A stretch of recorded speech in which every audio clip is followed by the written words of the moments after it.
me dit c'est dans la tête, justement, ou c'est du cinéma, ou alors oh mais ne vous inquiétez pas, c'est déjà passé, ça va repasser. Et on attend, et puis on cherche, et on cherche, et on cherche pendant longtemps. La maladie de Lyme est souvent bien cachée. Pour Emmanuel, le parcours du combattant a démarré il y a plus d'1 an. Après de nombreux tests, le verdict est tombé. La bactérie Borrelia est présente chez ses 3 enfants. À l'origine, une piqûre de tique lors d'une banale sortie en forêt.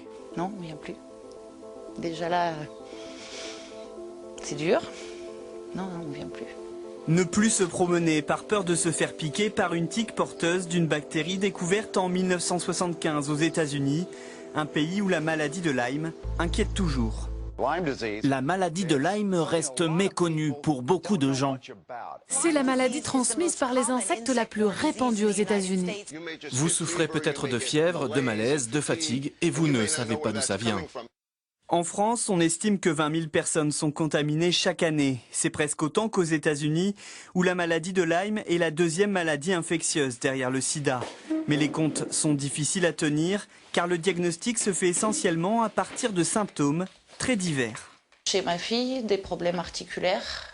Alors de gros problèmes articulaires, c'était une fois la jambe gauche, une fois la jambe droite, ça a été après le bras gauche, donc elle était incapable de s'en servir.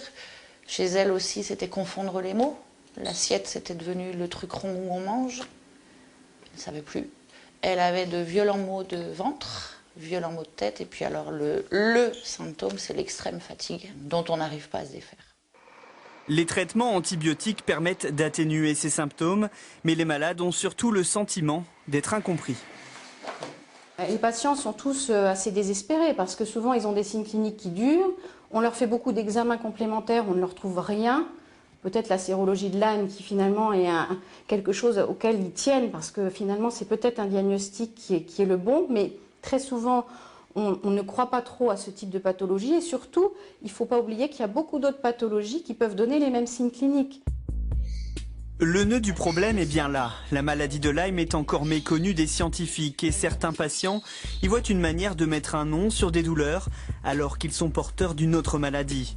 Face à cela, les autorités se montrent bien prudentes. Personne au ministère de la Santé pour aborder ce thème. Par écrit, on admet tout de même une expansion de la bactérie, mais les associations reçues au ministère ne voient aucune avancée.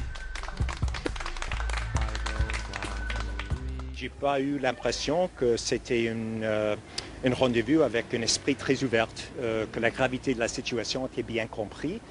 Et finalement, c'est dommage parce qu'il y a beaucoup de souffrance avec les malades en France.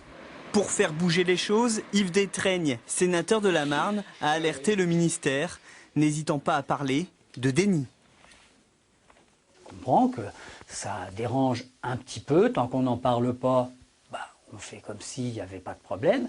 À partir du moment où on en parle, à partir du moment où on ouvre le dossier, on s'aperçoit que oui, notre pays ne fait pas ce qu'il devrait faire par rapport à la maladie de Lyme.